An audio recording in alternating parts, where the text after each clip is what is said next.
प्रिय शिक्षार्थियों, आज के कार्यक्रम में आपका स्वागत है। आज हम हिंदी के एक महत्वपूर्ण पाठ शतरंज के खिलाड़ी पर चर्चा करने जा रहे हैं। यह कहानी सुप्रसिद्ध रचनाकार और कलम के सिपाही मुंशी प्रेमचंद की एक बहुत ही प्रसिद्ध कहानी है। इस कहानी में रचनाकार ने तत्कालीन परिवेश की सामाजिक राजनीतिक स्थितियों का बड़ा ही व्यापक वर्णन किया है और उन्होंने जिस तरह से उस समय के राजनीतिक अधः पतन का विस्तृत वर्णन किया है, वह आज भी एक महत्वपूर्ण संदेश दे जाता है। मिर्ज़ा सज्जाद अली और मीर रोशन अली के बहाने उन्होंने तत्कालीन विलासिता को बेहतर ढंग से चित्रित किया है और संवाद योजना इसकी इतनी प्रबल है कि वह आपको बांधे रखता है और इस कहानी पर फिल्म भी बनाई गई है। आज इस पर हम विस्तार से बात करेंगे कहानी के तत्वों के आधार पर, और हम कोशिश ये करेंगे कि ऑडियो, वीडियो और इमेजेस के सहारे रुचिकर ढंग से आपको यह पाठ पढ़ाया जाए। इस पाठ पर विशेष चर्चा के लिए हमने दिल्ली विश्वविद्यालय के प्रोफेसर पीसी टंडन जी को आमंत्रित किया है। आप हिंदी कथा साहित्य के मर्मज्ञ विद्वान हैं और अनुवाद, पत्रकारिता आदि विभिन्न क्षेत्रों में महत्वपूर्ण कार्य कर रहे हैं। तो आज के कार्यक्रम में आपका स्वागत है। जी नमस्कार मित्रों, जैसा कि अभी डॉक्टर साहब ने बताया कि प्रेमचंद जो हिंदी के कथा सम्राट, विशेष रूप से उपन्यास के क्षेत्र में उनको उपन्यास सम्राट भी कहा जाता है, ऐसे महत्वपूर्ण हिंदी के मील के पत्थर कहलाने वाले कथाकार प्रेमचंद की कहानी है। और कहानी भी बहुत ऐतिहासिक है, क्योंकि प्रेमचंद ने जो कहानियाँ लिखी हैं, जो उपन्यास लिखे हैं, उनमें बहुत सारी समकालीन सामाजिक, सांस्कृतिक, राजनीतिक, आर्थिक, धार्मिक आदि समस्याओं को, चुनौतियों को उजागर किया है। उन्होंने छोटे बड़े अनेक उपन्यास लिखे हैं। हम जानते हैं कि प्रेमचंद गोदान के कारण विश्व प्रसिद्ध हुए। कर्मभूमि, गबन, निर्मला और इसी तरह कायाकल्प आदि ये औपन्यासिक रचनाएं हैं जो प्रेमचंद को बहुत उच्च स्तर पर, उच्च पद पर प्रतिष्ठित करने का काम करती हैं।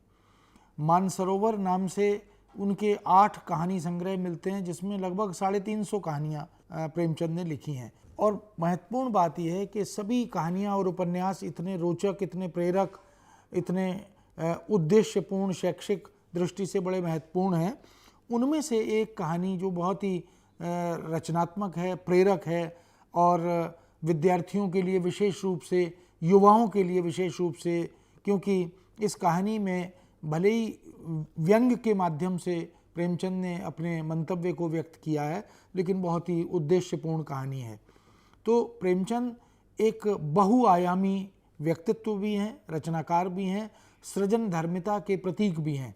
उन्होंने भारतीय गांवों को, ग्रामीण जीवन को, कृषक जीवन को जिस तरह से उजागर किया है, वह अतुलनीय है। दूसरे किसी रचनाकार में उस प्रकार की चेतना, उस प्रकार की प्रस्तुति नहीं दिखाई देती।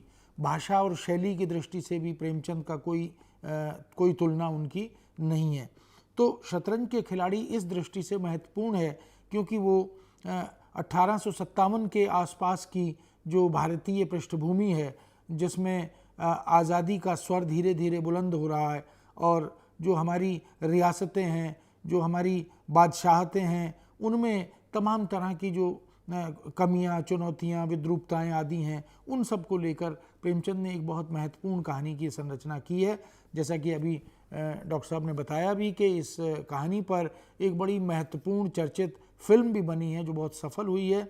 और ये कहानी कई तरह से आप सब विद्यार्थियों के लिए बहुत ही ज्ञानवर्धक होगी, शिक्षादायक होगी, क्योंकि कर्मण्यता और अकर्मण्यता के बीच का जो द्वंद्व है उसका सामना कैसे करें, हम अपने राष्ट्र के प्रति, समाज के प्रति, देश के प्रति, परिवार के प्रति हमारी जो जिम्मेदारी है उसका निर्वाह कैसे करें, ऐसे तमाम प्रश्नों को इसके माध्यम से उजागर किया गया है। और एक जो छद्म दिखावा हमारी उस समय के समाज में, जो लखनऊ की पृष्ठभूमि में जिस तरह की चर्चाएं होती रही हैं, हमने इतिहास की पुस्तकों में भी देखा कि जो मनुष्य है, जो मानव जाति है, वो उस समय विलासिता में, भोग में, ऐश्वर्य में किस तरह निमग्न हो गई थी और अपने कर्तव्यों को भूलकर किस तरह से वो अपने आप को उन सारे कर्म क्षेत्रों में, उन सारे कार्यों, क्रियाकलापों में निमग्न करते हैं जिनको हम सामाजिक दृष्टि से बहुत सराहनीय नहीं मानते। तीतर लड़ाना, मुर्गे लड़ाना, बटेर लड़ाना, पतंग उड़ाना, चौसर खेलना या शतरंज खेलना या इसी तरह की तमाम गतिविधियां, उनमें मदिरा सेवन या नशीले पदार्थों का सेवन, और इन सब के साथ साथ जो एक दायित्व और दायित्व के प्रति उदासीनता है वो किस तरह से घातक हो जाती है, ऐसे तमाम प्रश्न इस कहानी के माध्यम से प्रेमचंद ने उठाए हैं जो बहुत महत्वपूर्ण है। उसी पर हम आगे चर्चा करेंगे। विद्यार्थियों, आइए अब हम इस कहानी के महत्वपूर्ण बिंदुओं को एक वीडियो के माध्यम से देखते हैं। यह कहानी वातावरण केंद्रित है, जिसमें मीर और मिर्ज़ा आदि पात्रों के आचरण के माध्यम से तत्कालीन लखनऊ की परिस्थितियों की ओर संकेत किया गया है। उन परिस्थितियों में सामान्य नागरिक हो या शासक वर्ग, सभी भोग विलास में डूबे हैं। शासकों एवं अमीरों की अकर्मण्यता एवं दायित्व विमुखता ने सामान्य जनता को भी अपनी गिरफ्त में ले रखा है और मनोरंजन ने समाज का राजनीतिक अधःपतन कर दिया है। देश के कर्णधारों को इस प्रकार भोग विलास में डूबे हुए दिखाकर प्रेमचंद गुलामी के कारणों की अभिव्यक्ति करते हैं। साथ ही दायित्व निर्वाह तथा कर्तव्य परायणता के महत्व की ओर हमारा ध्यान ले जाते हैं। बच्चों, हम जानते हैं कि कहानी में बहुत से महत्वपूर्ण तत्व होते हैं और उन तत्वों से जब कहानी की संरचना तैयार होती है तो वो एक अलग तरह की विधा के रूप में हमारे सामने आ जाती है। आज शतरंज के खिलाड़ी में जिन तत्वों की चर्चा हम करने जा रहे हैं उन पर हम एक दृष्टि डालें तो हम उस पर विस्तार से बात कर सकेंगे। शतरंज के खिलाड़ी, जैसा कि हमने पहले चर्चा की, प्रेमचंद की महत्वपूर्ण कहानी है। इस कहानी के तत्वों में सर्वप्रथम बहुत ही महत्वपूर्ण तत्व है कथा वस्तु, जिसमें कहानी का जो प्लॉट है वो किस तरह से बनाया जाता है, उसकी संरचना कैसे होती है, इस पर विचार होगा। पात्र योजना, प्रेमचंद ने इस कहानी के अंतर्गत किन किन पात्रों की योजना की है, वो स्त्री पात्र, पुरुष पात्र, बाल पात्र या वो किस तरह की समस्या को उजागर करने वाले प्रतीक हैं या प्रतिनिधित्व करते हैं, कौन से पात्र हैं, उनकी चर्चा भी हम करेंगे।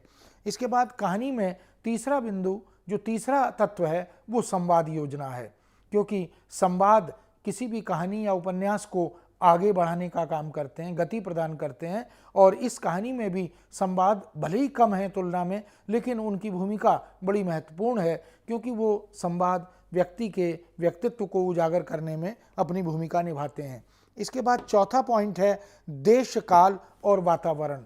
हम जानते हैं कि कहानी की या उपन्यास की या नाटक आदि की जब रचना होती है तो उसके पीछे उसका पूरा परिवेश काम करता है। देश माने स्थान और काल माने समय। तो किस समय की कहानी है, किस स्थान की कहानी है, जैसा कि हम जानते हैं कि ये लखनऊ की पृष्ठभूमि पर तैयार की गई, लिखी गई कहानी है और 1857 के आसपास का जो परिवेश था, जो मानसिकता थी, जो समाज था, वो इसमें उजागर किया गया है। तो देश, काल और वातावरण, वातावरण जो माने जिस दृश्य की, जिस घटनाक्रम की चर्चा हो रही है उसका वातावरण कैसा है, वो पारिवारिक है, वो किसी राजनीतिक स्थिति से जुड़ा है, धर्म से, जाति से जुड़ा है, आदि आदि, इनकी चर्चा भी इसमें होती है और उस पर हम विचार करेंगे। उसके बाद भाषा शैली, क्योंकि कहानी की बुनावट में भाषा की भूमिका बड़ी महत्वपूर्ण है। हम जानते हैं कि प्रेमचंद भाषा के बड़े धनी और प्रहरी लेखक या रचनाकार माने जाते हैं। उनका बहुत सारी भाषाओं पर अधिकार है वो हिंदी के ही नहीं, उर्दू, अरबी, फारसी आदि के भी बड़े गहरे जानकार थे। और इस कहानी में, क्योंकि ये थोड़ी सी इस प्रकार की कहानी है, इसकी पृष्ठभूमि इस तरह की है कि इसमें उर्दू, अरबी, फारसी के शब्दों का, कहीं कहीं अंग्रेज़ी आदि शब्दों का प्रयोग भी किया है, तो भाषा शैली इसका एक महत्वपूर्ण तत्व है। और अंतिम इसका तत्व है उद्देश्य, क्योंकि किसी भी कहानी को लिखते समय रचनाकार का अपना एक उद्देश्य होता है। वो कोई कहानी क्यों लिख रहा है, उसका प्रयोजन क्या है, उसके माध्यम से वो अपने पाठकों को, अपने समाज को क्या देना, क्या कहना चाहता है, उसका मंतव्य क्या है। तो प्रेमचंद ने इस कहानी के माध्यम से जिस प्रकार के उदासीन समाज आदि की बात की है, राष्ट्र के प्रति उसकी जो जिम्मेदारी है, जो दायित्व बोध है, उससे वह कैसे दूर है और उसके खामियाजे कैसे उठाए जा रहे हैं, इन सब बिंदुओं पर हम इन कहानी के तत्वों के अंतर्गत बात करेंगे। मैं समझता हूँ कि ये कहानी की पूरी संरचना में 6 के 6 तत्व बहुत महत्वपूर्ण भूमिका निभाते हैं और एक एक करके अब हम इन पर बात भी करेंगे। कहानी की संरचना करने वाले तत्व हैं, उन तत्वों में पहला तत्व कथा वस्तु है, जिसे हम कथानक भी कहते हैं।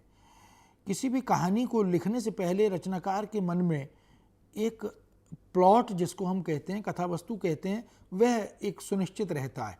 उस कथा वस्तु में कहानीकार हमारे सामने उस स्थान और समय आदि के बारे में चर्चा करते हुए यह बताता है कि उसके मन में वस्तुतः क्या है जो वो इस कहानी के माध्यम से देना चाहता है।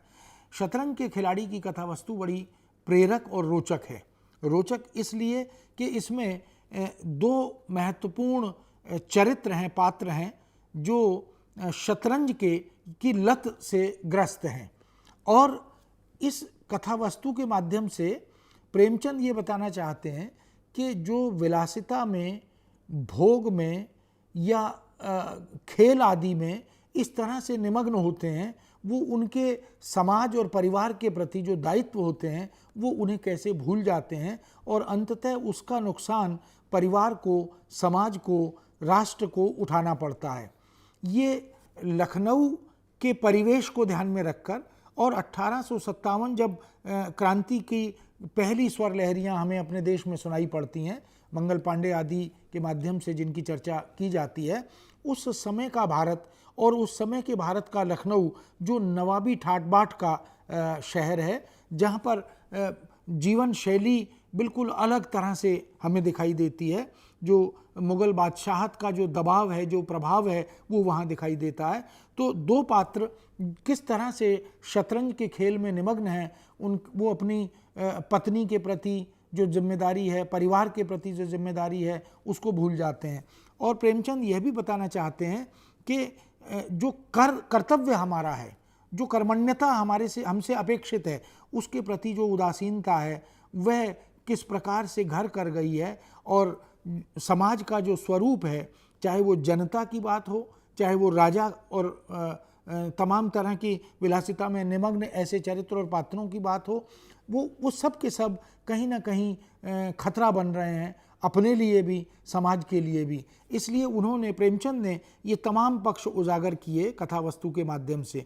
और वास्तव में अंत में इस कहानी के की जो संरचना है, उसका जो विकास है, वो बड़ा रोचक है कि दोनों घंटों शतरंज खेलते हैं, एक दूसरे को मात देने में लगे रहते हैं और दोनों मित्र हैं और दोनों अपने समस्त दायित्वों को भूलकर, उनके प्रति उदासीन होकर केवल शतरंज में ही पूरी तरह से निमग्न रहते हैं और उन्हें यह भी याद नहीं रहता कि कितना समय निकल गया। और उसके बाद फिर ये दिखाया कि एक पात्र हैं जिनकी पत्नी जो है वो सरदर्द से ग्रस्त है और वो चिकित्सक के पास जाना चाहती है, लेकिन पति के पास फुर्सत नहीं है कि वह उसको डॉक्टर के पास भी ले जाए, क्योंकि उसे डर है कि कहीं मेरा मित्र जो है वो शतरंज की बाजी में मुझे पराजित ना कर दे। तो ये एक मन का जो शतरंज से पैदा होने वाला डर है, इससे पूरा मनोवैज्ञानिक विश्लेषण प्रेमचंद करते चलते हैं कि जो मानसिकता है वो किस तरह की बन गई है। और अंत तो और भी अधिक रोचक और प्रेरक है, क्योंकि वजीर को बचाने के उद्देश्य से उस शतरंज के खेल में, यानी अगर वाजिद अली पराजित हो गए या वो कैद हो रहे हैं, इसकी चिंता उन्हें नहीं है, लेकिन अपनी शतरंज में जो मोहरे हैं उनको बचाने की चिंता वो करते हैं। तो अपने वजीर की रक्षा के लिए अंत में उन दोनों में एक संवाद और संवादात्मक जो तुरशी पैदा होती है, परस्पर फिर उनमें एक दूसरे के प्रति द्वेष पैदा होने लगता है, और यहाँ तक कि दोनों तलवारें निकाल लेते हैं और तलवार निकालकर एक दूसरे को घायल भी करते हैं, और अंत में प्रेमचंद कहते हैं कि दोनों एक दूसरे को मार देते हैं। प्रेमचंद कहना कुछ और चाहते हैं कि ये दोनों यदि देश की रक्षा के लिए, देश की आज़ादी के लिए या भारतीय संस्कृति और मूल्यों के लिए संघर्षरत होते, उसके लिए अगर बलिदान होते तो शायद देश इन पर गर्व करता। लेकिन ये एक छद्म विलासिता जिसको इन्होंने ओढ़ रखा है, जो इन्हें बहुत ही उदासीन, बहुत ही आलसी बना देती है, इस तरह की मानसिकता का समाज हमारा मध्यकालीन जिसको हम 1857-60 के आसपास का समाज है, उसको प्रेमचंद ने कथा वस्तु के माध्यम से हमारे समक्ष बड़ी खूबी से प्रस्तुत किया।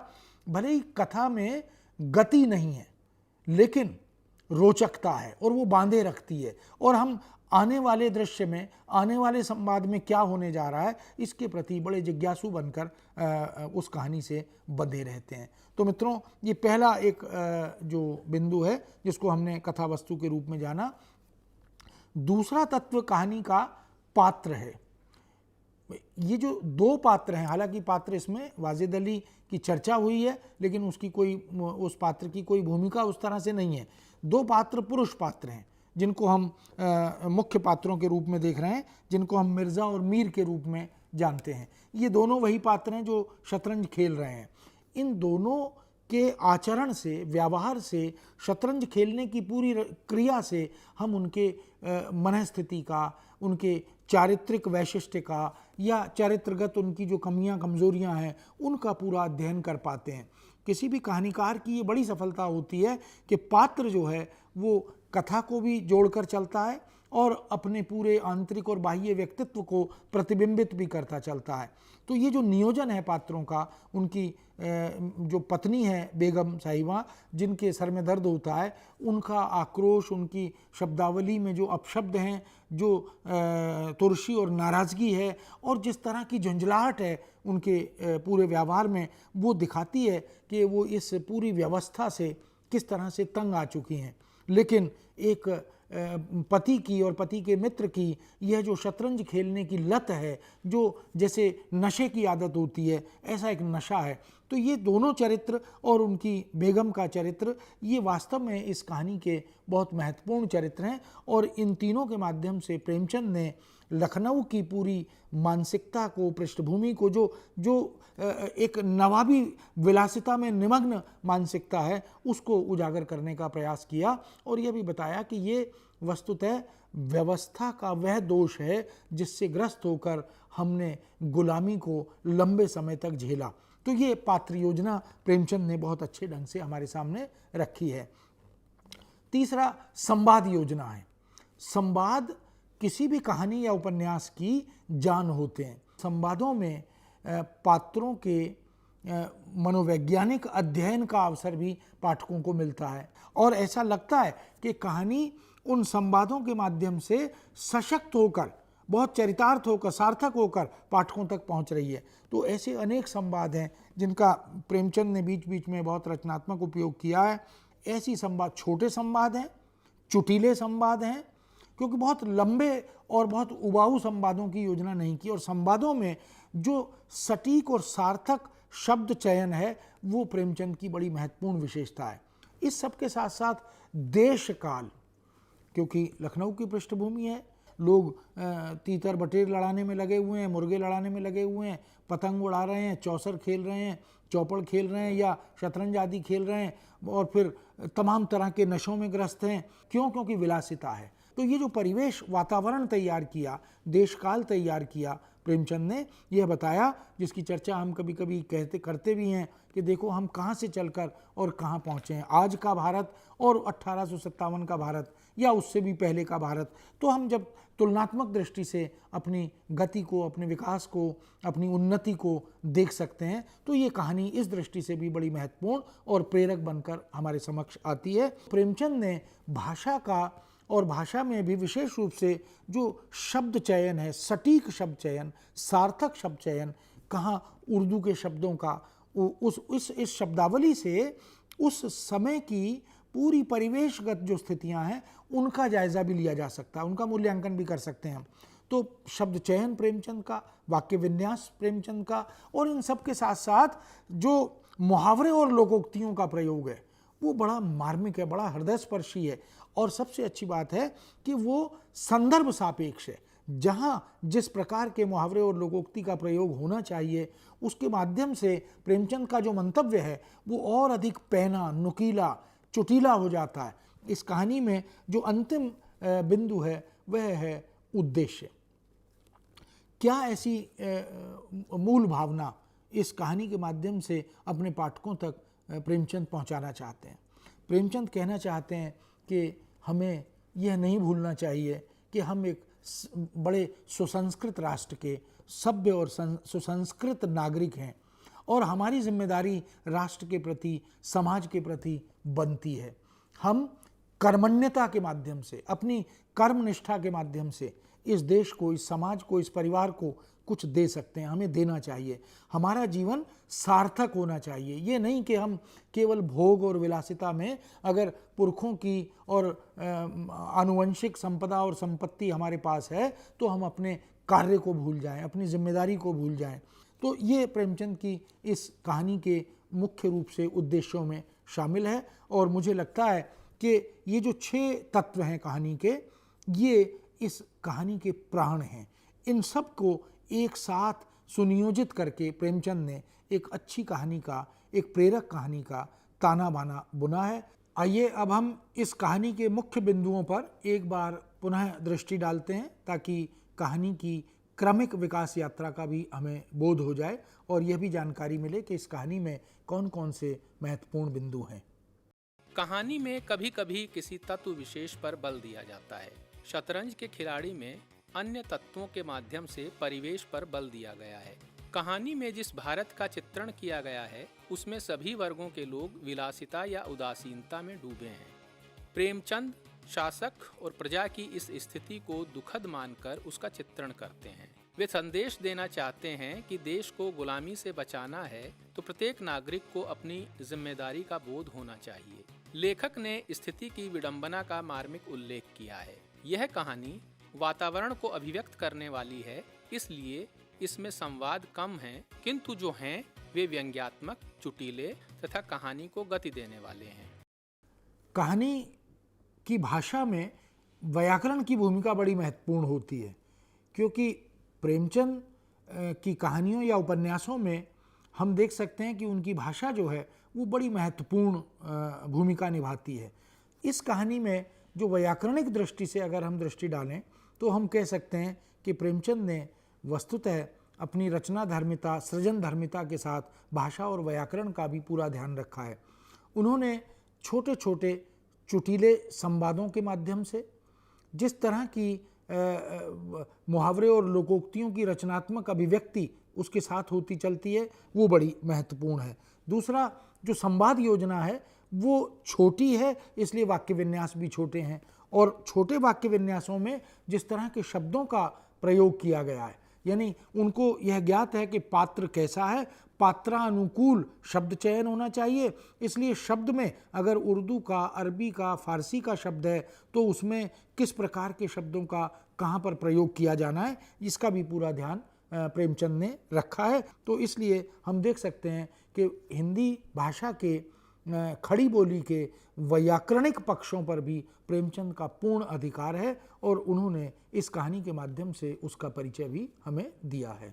इस कहानी के माध्यम से हम जब कौशल विकास पर विचार करते हैं तो हम देख सकते हैं कि सबसे महत्वपूर्ण बात पहली जो आती है वह यह कि हमारे जीवन में कर्म करने की जो भावना है उसका क्या महत्व है।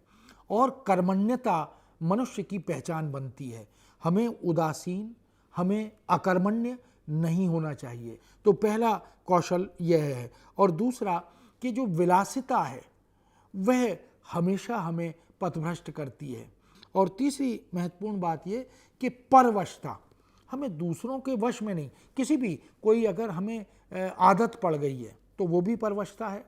हम किसी दूसरे व्यक्ति के वश में रहकर काम कर रहे हैं, मान लीजिए कि मित्र चला आया और उसके साथ हम घंटों बैठकर शतरंज खेल रहे हैं, ये एक प्रकार की यह भी परवशता है। तो ये परवशता जो है ये हमेशा घातक होती है और हमें आगे बढ़ने से रोकती है। हमारा जो उद्देश्य है जीवन का वह उसको हम प्राप्त नहीं कर पाते। इसलिए यथासंभव आत्मनिर्भर हों, स्वाभिमानी हों, अपने दायित्व और अपने कर्म के प्रति प्रस्तुत हों। यह इस कहानी की महत्वपूर्ण बिंदुओं के माध्यम से बात हमारे सामने आती है। इस तरह बच्चों हम देख सकते हैं कि प्रेमचंद विरचित यह कहानी शतरंज के खिलाड़ी वास्तव में एक संदर्भ सापेक्ष, समय सापेक्ष समस्या और चुनौतियों को तो उजागर करती है, लेकिन आज के समाज में इसकी प्रासंगिकता असंदिग्ध है।